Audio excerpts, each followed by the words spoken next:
مصطفیٰ کریم صلی اللہ تعالیٰ علیہ وسلم کے حلیے ناز کی ظاہری صورت میں نے آپ کے سامنے بتائی. ان کی باطنی جو صورت ہے اللہ اس پر بڑی لمبی گفتگو ہوگی. میں نے تو صرف یہ بتایا کہ آنکھیں حضور پاک کی بڑی بڑی تھیں، اس میں کالی کالی پتلیاں اور نہایتی سفید قسم کی سفیدی. یہ تو ظاہری آنکھوں کی صورت ہم نے آپ کے سامنے رکھی. بھویں ایک دوسرے سے ملتی ہیں، یہ تو ہم نے ظاہری صورت آپ کے سامنے رکھی، لیکن اس کی جو باطنی معنوی حقیقی جو تاثیرات ہیں وہ اپنی جگہ پر ایک الگ مقام رکھتی ہیں. آنکھیں صرف وہ نہیں کہ بڑی ہو جائیں خوبصورت ہیں، بلکہ احادیث میں کہا ہے یہ آنکھیں خوبصورت تو تھی ہی لیکن دیکھتی کیا کیا تھی. کہتی ہیں احادیث کہتی ہیں، حضور نے فرمایا اے میرے صحابہ نماز پڑھ کر کے فارغ ہوئے، حضور فرماتے ہیں اے میرے صحابہ رکوع اور سجدے میں نہایت خشوع و خضوع میں رہو، دل کو جمائے رکھو. صحابہ گھبرا گئے، یہ جماعت سے نماز ہوئی ہے، امام سید الانبیاء، صحابہ مقتدی. نماز کے بعد صحابہ سے کہہ رہے ہیں رکوع سجدہ برابر کرنا. کیوں؟ صحابہ نے پوچھا یا رسول اللہ صلی اللہ تعالیٰ علیہ وسلم کیا بات ہے؟ اللہ کے نبی فرماتے ہیں اے میرے صحابہ جس طرح میں اپنے آگے دیکھتا ہوں ویسے میں اپنے پیچھے بھی دیکھتا ہوں. اور پھر فرمایا انی ارا ما لا ترون، میں وہ سب دیکھتا ہوں جو تم نہیں دیکھتے. وہ رسول کریم صلی اللہ تعالیٰ علیہ وسلم کے نگاہوں کا ظاہری جمال اپنی جگہ، جس طرف اٹھ گئی دم میں دم آ گیا اس نگاہ عنایت پہ لاکھوں سلام. یہ نگاہیں ہیں جن کی تاثیر بھی یہ ہے. اور حضور اکرم صلی اللہ تعالیٰ علیہ وسلم کے چہرے ناز کی خوبصورتی آپ کے سامنے رکھا. بے مثل حسن ہے، لاجواب اور بے نظیر حسن ہے، لیکن چہرے مبارکہ کی تاثیر ایسی. اللہ اللہ میرے عزیزو، یہ رسول نماز میں ہیں، ظہر کی نماز پڑھا رہے ہیں. اس چہرے کا تذکرہ قرآن میں بھی آیا ہے.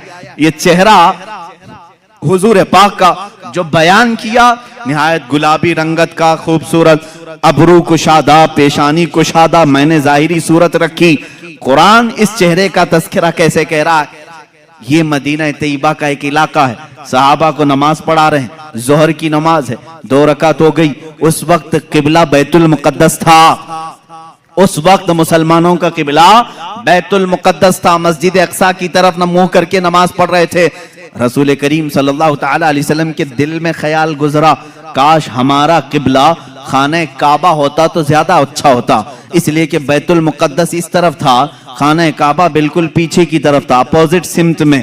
اور یہ خیال آیا. پھر آگے کی بات قرآن سے سنو، 2 پارے کا پہلا صفحہ ہے. مولا تعالیٰ فرماتا ہے قد نرا تقلب وجهك في السماء فلنولينك قبلة ترضاها. اے رسول، حضور صلی اللہ تعالیٰ علیہ وسلم نے یہ خیال کیا دل میں، اور اس کے بعد کیا کیا؟ 2 رکعت نماز پڑھا لی صحابہ کو اور اپنا چہرہ آسمان کی طرف اٹھانے لگے.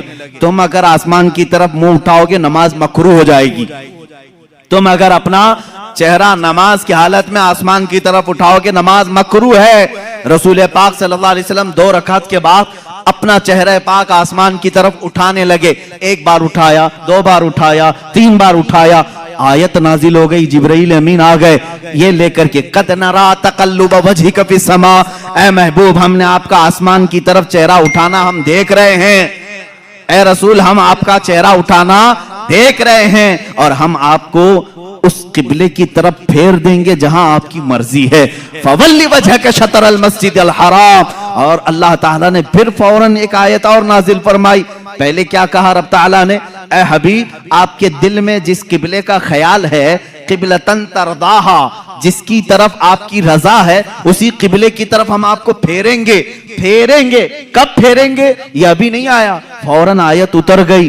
ابھی تو یہ ظہر کی نماز میں تھے، جبرائیل امین نے آیت پیش کی فَوَلِّ وَجْهَكَ شَطْرَ الْمَسْجِدِ الْحَرَامِ. اے رسول آپ کی خواہش ہوئی ہے، دیر کس بات کی، اسی حالت میں آپ پھر جائیں. آج سے قبلہ آپ کا خانہ کعبہ بنا دیا گیا ہے. یہ نہیں کہ یہ نماز ہو جائے ظہر کے بعد عصر سے جو ہے قبلہ ادھر ہوگا، مغرب سے ادھر ہوگا، نہیں. رسول نے خواہش ابھی کی ہے نماز میں، ابھی ہی قبلہ بدل دیا جائے. اسی لیے کہا گیا ہے یہ چہرے ناز کی ظاہری صورت تو میں نے بتایا، باطنی اس کی تاثیر یہ ہے، اگر آسمان کی طرف یہ چہرہ اٹھ جائے تو قیامت تک آنے والے مسلمانوں کا قبلہ بدل جائے۔ قبلہ بدل گیا، اب دوبارہ قبلہ کوئی بدل نہیں سکتا۔ کس نے بدلا؟ چہرہ مصطفیٰ نے قبلہ بدلا ہے۔ یہ چہرہ مصطفیٰ آسمان کی طرف اٹھا ہی تھا کہ خانہ کعبہ قبلہ بن گیا، حضور مڑ گئے اور قبلہ کعبہ ہو گیا۔ پھر یہ 2 رکعت کعبے کی طرف منہ کر کے پڑی گئی۔ عزیزان گرامی، اس چہرہ ناز کی یہ حقیقی جو تاثیر ہے وہ میں عرض کر رہا ہوں۔ ایک ظاہری حسن و جمال ہے، ایک باطنی حسن و جمال ہے، دونوں جمال کے ساتھ میرے آقا صلی اللہ تعالی علیہ وسلم اس دنیا میں تھے۔ اب یہاں میں اگر بتا دوں، ایک صحابی کہتے ہیں حضور صلی اللہ تعالی علیہ وسلم کا جو حقیقی حسن و جمال تھا وہ تو کسی نے دیکھا ہی نہیں، کسی نے دیکھا نہیں، کیونکہ خود میرے آقا صلی اللہ تعالی علیہ وسلم فرماتے ہیں میری حقیقت کو میرے رب کے سوا کوئی نہیں جانتا، کوئی نہیں جانتا۔ حقیقت محمدیہ کیا ہے یہ کوئی نہیں جانتا۔ میں مصر میں تھا اور وہاں پر ایک شیخ تھے، نابینا تھے، بڑے پائے کے بزرگ ہیں، 14 سال سے وہ صرف حقیقت محمدیہ پر جمعہ پڑھا رہے ہیں، خطبہ دے رہے ہیں، 14 سال ہو گئے اور اسی پر گفتگو ہے، آج تک ان کی مکمل نہیں ہوئی۔ ابھی بھی خبر یہ ملی تھی، اب تک وہ گفتگو کر رہے ہیں ہر جمعہ حقیقت محمدیہ۔ میرے عزیزو، اسی لیے کہا گیا ہے کہ سارے قلم ٹوٹ گئے، زبانیں خشک ہو گئیں، لیکن رسول اللہ صلی اللہ تعالی علیہ وسلم کے اوصاف کا حق کسی نے ادا نہیں کیا۔ لا یمکن الثناء کما کان حقہ، جیسا ان کا حق ہے ویسی ثنا ہو ہی نہیں سکے گی۔ میں اب یہاں اس صحابی رسول کی بات عرض کرتا ہوں جنہوں نے یہ فرمایا رسول پاک کا حقیقی حسن و جمال کسی نے دیکھا ہی نہیں، اس لیے کہ اس صحابی نے فرمایا میں نے رسول کریم صلی اللہ تعالی علیہ وسلم سے سنا ہے اگر میرے حسن و جمال کو آشکار کر دیا جائے تو کسی کی آنکھیں دیکھنے کی تاب بھی نہیں لا سکیں گی، دیکھنے کی تاب بھی نہیں لا سکیں گی۔ اس سے ریلیٹڈ روایت ہمیں یہ ملتی ہے، جب معراج مصطفیٰ ہوئی، میرے آقا صلی اللہ تعالی علیہ وسلم آسمانوں پر بلائے گئے، آسمانوں پر آپ کو معراج کا سفر معلوم ہے، وہ نہایت ہی اعلیٰ شان والا سفر ہے۔ جبرائیل امین آئے ہیں، بڑے ناز و انداز کے ساتھ لے جایا جا رہا ہے، انبیاء کے ساتھ انہیں تعارف کرایا گیا یا امامت کروائی رسول کریم صلی اللہ تعالی علیہ وسلم کی۔ اس کے بعد آسمانوں کا سفر۔ ایک روایت یہ ملتی ہے جنت کے جو فرشتے ہیں وہ جنت کی مشعلیں روشن کرنے لگے، جنت کی مشعلیں۔ ظاہر سی بات ہے دولہا آ رہا ہو تو آپ یا تو پھول لے کر کھڑے ہوں گے، لیکن وہ رات کا منظر تھا، لالٹین جس طرح سے کہیں آپ، یا شمع روشن کر کے فرشتے کھڑے تھے، جنت کی مشعلیں روشن کی جا رہی تھی۔ رب ذوالجلال بہت بہتر جانتا ہے، لیکن وہ اپنے حبیب کی شان بیان کرنا چاہتا ہے۔ فرشتوں سے فرمایا اے ملائکہ یہ مشعلیں کیوں روشن کر رہے ہو؟ فرشتوں نے عرض کیا مولا تیرے حبیب کے استقبال میں، تیرا حبیب معراج کے سفر پر ہے اور تیرے قرب کی منزلیں طے کر رہا ہے، ہم اس کی آمد کے انتظار میں، ہم اس کے استقبال میں یہ مشعلیں روشن کر رہے ہیں۔ رب ذوالجلال نے فرمایا اے ملائکہ یہ مشعلیں رکھ دو، اس لیے کہ میں اپنے نبی کے، اپنے حبیب کے چہرے پر 70,000 حجابات رکھا ہوں، 70,000 پردے رکھا ہوں، اگر ان میں سے ایک پردہ میرا حبیب اٹھائے، ایک آسمان سے دوسرے آسمان کے درمیان خوب روشنی ہو جائے، ایک پردہ ہٹایا جائے تو سارے دو آسمانوں کے بیچ کا حصہ روشن ہو جائے۔ اللہ نے اتنے حجابات میں مصطفیٰ کریم صلی اللہ علیہ وسلم کو دنیا میں بھیجا، اسی لیے بعض بزرگوں نے فرمایا میرے آقا نور ہیں، لباس بشر میں دنیا میں آئے۔ ایک بات یاد رکھیں، سنیوں پر ایک بڑی تہمت لگائی جاتی ہے کہ یہ رسول پاک کو انسان نہیں مانتے، یہ صرف نور کہتے ہیں، صرف نور نہیں۔ میرے عزیز نور بھی ہیں بشر بھی ہیں. بشر کے لباس میں دنیا میں تشریف لائے اور جب آسمانوں پر سفر کیے وہ اپنے نورانی صورت میں تشریف لے گئے. میرے نبی کی دو حیثیتیں ہیں, زمین پر بشری حیثیت ہے, آسمانوں پر نوری حیثیت ہے. اسی لیے کہ میرے آقا نے خود فرمایا حضرت جابر سے, اے جابر, اللہ نے ساری مخلوقات میں سب سے پہلے تیرے نبی کے نور کو پیدا کیا, تیرے نبی کے نور کو پیدا کیا. اب جو نور نہ ہو اس کا آسمانوں کا سفر بھی مشکل ہے. وجہ یہ ملائکہ سفر کرتے ہیں. آسمان کیا ہے؟ یہ بادل نہیں, یہ دھواں نہیں کہ اس میں سے اڑ کے چلے جائیں. ایک دبیز پردہ ہے, زمین سے زیادہ سخت ہے آسمان. کھودو تو کھودا بھی نہیں جا سکے گا. کن چیزوں سے؟ بڑے الگ الگ دھات ہیں, معدنیات, جس کو آپ کہیں میٹل. آسمان, ہر آسمان الگ الگ میٹل کا ہے اور اس میں دروازے ہیں, باضابطہ کھولے جاتے ہیں. یہ ہماری نگاہوں نے تو نہیں دیکھا. اب ان آسمانوں سے کوئی سفر کرے لباس بشر میں سمجھتا ہوں یہ مشکل ہے. اب یہ آسمانوں کو پھاڑے بغیر, توڑے بغیر, جیسے فلسفیوں کا اجرام فلکیہ, انہوں نے انکار کیا معراج مصطفیٰ کا. بعض فلسفی کہیں آسمان ٹوٹ ہی نہیں سکتا, اس میں سے کوئی جائے گا کیسے؟ لہذا رسول گئے ہی نہیں اوپر, کیسے جا سکتے ہیں؟ فلسفی جو ہیں وہ عقل کے دل دادا ہوتے ہیں بیچارے, جتنی سمجھ میں ہے اتنا ہی کہیں گے. یہ دکھتا تو نہیں ہے, اس لیے جا نہیں سکتا کوئی آسمان کے اندر. اس کو ایک محقق نے سمجھایا ہے, میرے عزیز آپ مجھے دیکھو, میں چشمہ پہنا ہوا ہوں, چشمہ پہنا ہوا ہوں, اور ظاہر سی بات ہے چشمہ کیوں پہنتے ہیں؟ تھوڑا سا زیادہ نظر آئے. اب ظاہر سی بات ہے میری آنکھوں کے سامنے جو چشمہ ہے اس پر شیشے لگے ہوئے ہیں. اب دیکھنے والی جو چیز ہمارے اندر ہوتی ہے وہ کیا ہے؟ آنکھوں کے اندر نور کا ایک ہلکا دانہ ہوتا ہے, نور کا ایک ہلکا ذرہ ہوتا ہے. اگر وہ نور مر گیا تو تمہاری آنکھیں بھی اندھی ہو گئی. ہر انسان کی آنکھ میں نور, اسی لیے تو ہم کہتے ہیں نا آنکھ عطا کیجئے اس میں زیادی. اور آنکھوں کا نور, نور کیوں کہا جاتا ہے؟ ہر آنکھ کے اندر نور کا ایک ذرہ ہے اور وہی دیکھنے کے قابل بھی ہوتا ہے. جب ہم نے آنکھ کھولی, چشمہ لگا ہوا ہے, وہ نور کا جو ذرہ ہے کیا میرے چشمے کو پھاڑ کر کے باہر دیکھ رہا ہے؟ اس کو یہاں سے باہر آنے کے لیے کیا چشمے کی اینک پھاڑنا پڑ رہا ہے؟ نہیں, چشمے کی اینک ویسی ہی ہے, وہ نور کا ذرہ وہی ہے, لیکن اس چشمے کے باہر جتنی چیزیں ہیں سب کو وہ دیکھتا ہے, ساری چیزوں کی تصویر کھینچتا ہے اور اپنی آنکھوں میں اندر لیتا ہے. نور کو کسی چیز کے خرق پھاڑنے کی احتیاط ضرورت نہیں پیش آتی. اسی لیے تو تمہیں کہنا ہوگا کہ مصطفیٰ کریم صلی اللہ تعالی علیہ وسلم کو جب آسمان علا پر ملائکہ کے سفر جبرائیل امین کے ساتھ لے جایا جا رہا تھا تب آپ کی حیثیت نوری تھی, اور نور جب جاتا ہے تو کسی بھی چیز کو پھاڑنے کی ضرورت نہیں پیش آتی, وہ گزر جاتا ہے. عزیزان گرامی وقار, اسی لیے کہا اللہ رب العزت نے معراج کی رات میں اپنے نبی کے حسن پر 70,000 حجابات رکھا ہوں. اگر ایک حجاب ہٹا دیا جائے تو اس کے نور سے دو آسمانوں کے بیچ روشنی ہو جائے. یہ رسول کریم صلی اللہ تعالی علیہ وسلم کے چہرے جمال جہاں آرا کی جو باطنی صورت ہے. میں نے ظاہری صورت بتائی, باطنی اور معنوی حقیقی جو صورت ہے وہ تو ہم میں سے کون سمجھ سکے گا. اسی لیے سیدنا رسول کریم صلی اللہ تعالی علیہ وسلم نے فرمایا میری حقیقت کو میرے رب کے سوا کوئی نہیں جانتا. اب جو گوش مبارک ہیں یعنی کان مبارک ہیں ان کو تو میں نے بتایا. ماں عائشہ صدیقہ فرماتی ہیں زلفہائے ناز میں ایسے لگتے تھے جیسے کھلے ہوئے رات میں تارے ہوں. یہ ظاہری خوبصورتی ہے, لیکن اس کی باطنی جمال, اس کا باطنی حسن, وہ کہاں تک سنتے تھے, کیا کیا سنتے تھے, یہ تو تم اندازہ بھی نہیں کر سکتے. ایک بار رسول کریم صلی اللہ تعالی علیہ وسلم تشریف فرما ہے, اچانک آپ مسکرانے لگے, صحابہ کی مجمع میں مسکرانے لگے. کہا یا رسول اللہ صلی اللہ تعالی علیہ وسلم آج کس بات پر مسکراہٹ ہے؟ کہا میں فرشتوں کی گفتگو سن رہا تھا, اس پر مجھے ہنسی آ گئی.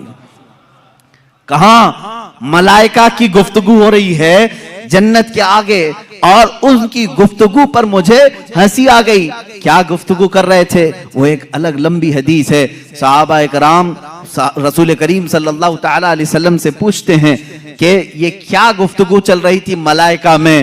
اللہ کے نبی صلی اللہ تعالی علیہ وسلم نے ان کی وہ پوری گفتگو بھی بیان کی. ایک مجلس میں اچانک ہلکی سی آواز آئی. صحابہ نے پوچھا یا رسول اللہ صلی اللہ تعالی علیہ وسلم کوئی آواز ہے؟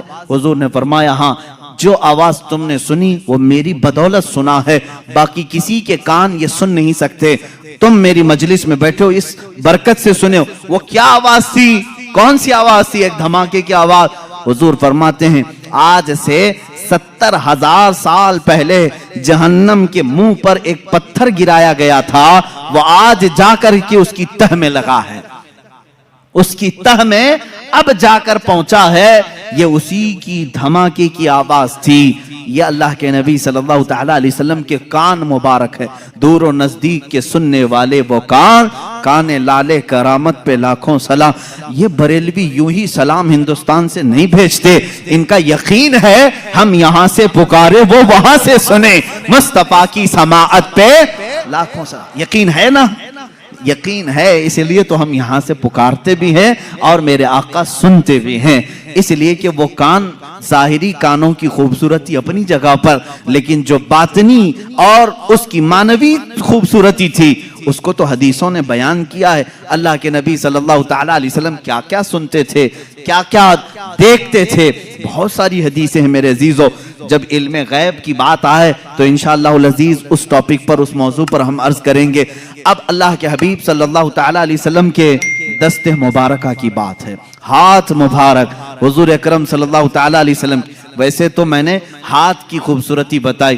ہاتھ بہت لمبے بھی نہیں تھے، بہت چھوٹے بھی نہیں تھے. ہتھیلیاں اتنی نرم تھیں جیسے کوئی مصافحہ کرے تو ایسا لگے کہ ریشم کے کپڑے میں اس نے اپنا ہاتھ رکھا ہو. نرم، ملائم، سوز و گداز اس کے اندر تھا.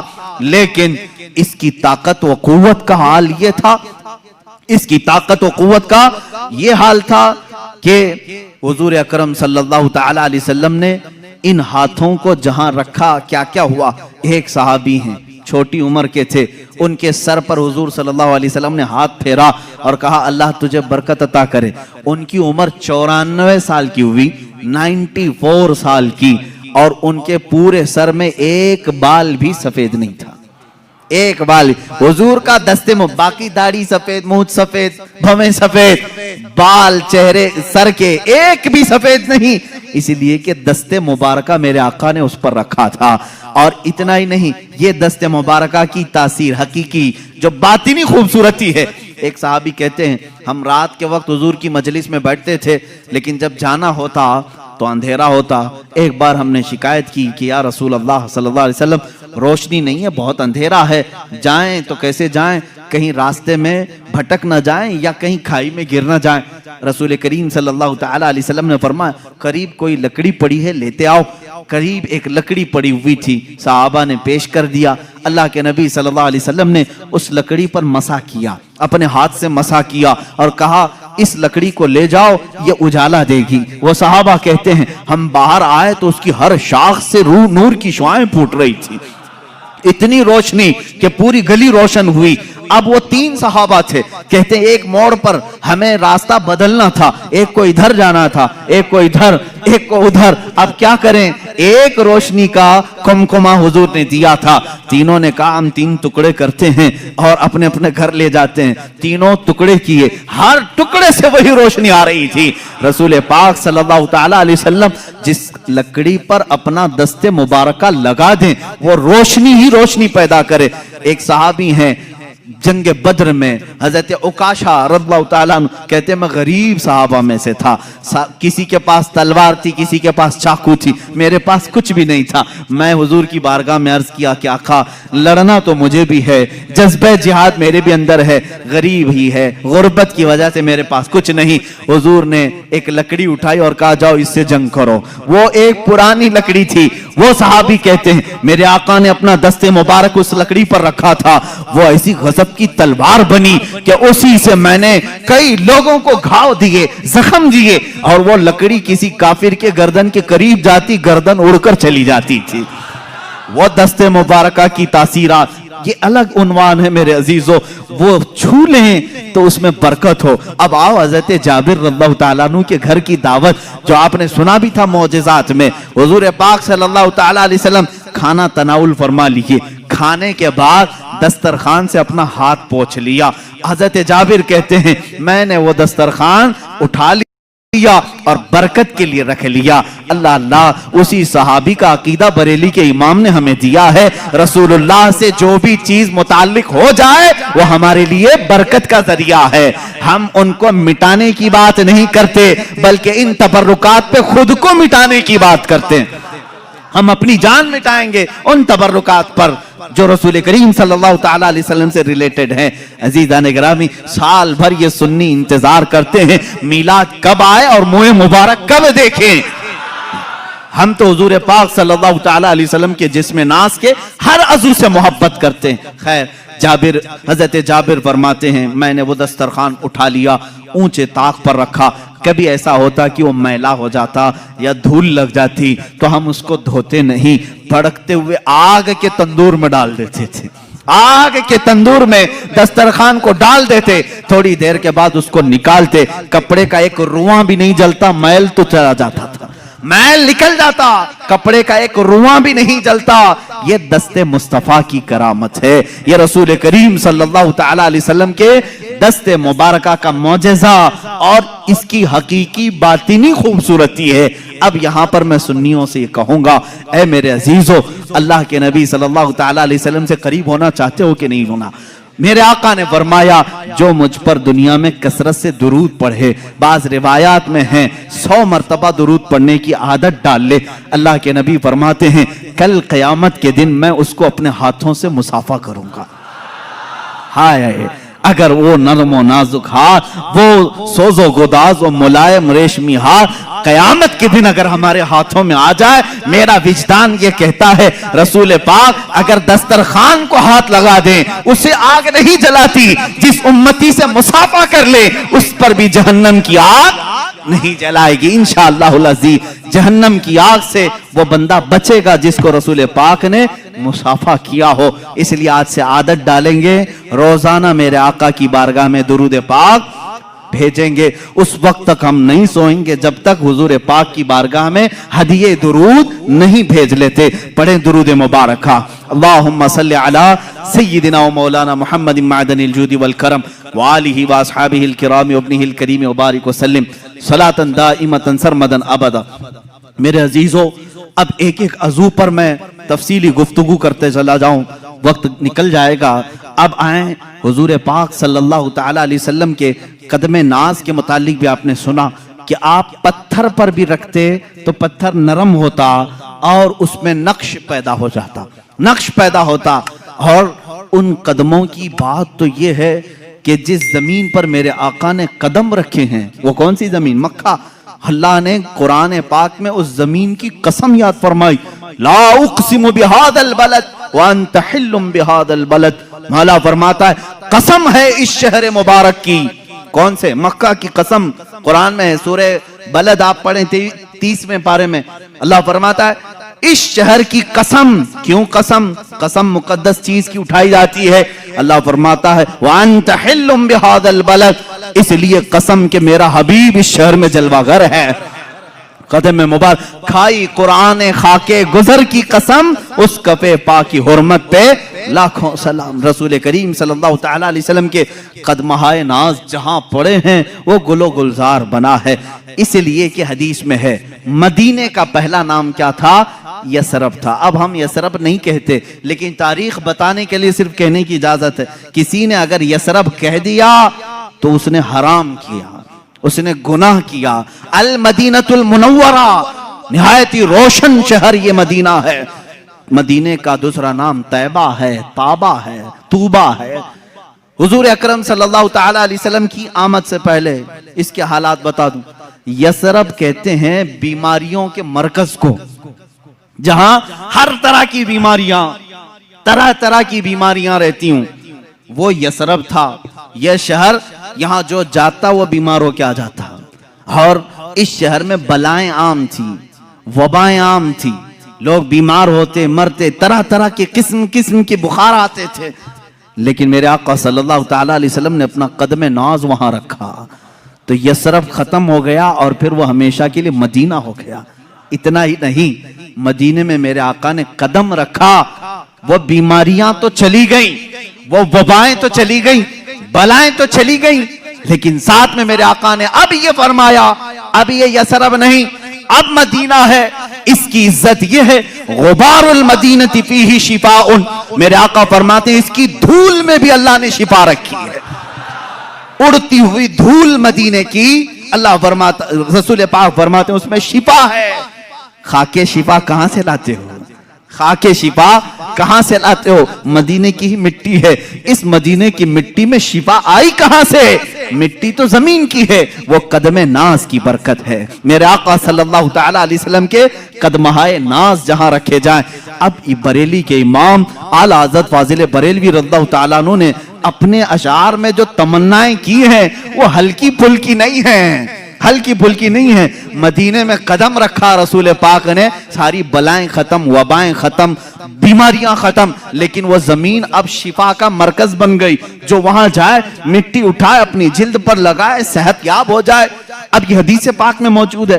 اعلیٰ حضرت فرماتے ہیں یا رسول اللہ صلی اللہ تعالیٰ علیہ وسلم، آپ کے یہ جو کفے پا کہتے ہیں تلووں کے نیچے والا حصہ، کف کہتے ہیں ہتھیلی کو، پا کہتے ہیں پیر کو، کفے پا پیروں کا جو تلوہ ہے اتنا مقدس ہے کہ رکھ دیں تو بیماریاں ختم، بلائیں ختم، وبائیں چلی جائیں اور پھر وہ مرکز شفا بن جائے۔ تو کیوں نہ میں تمنا کروں؟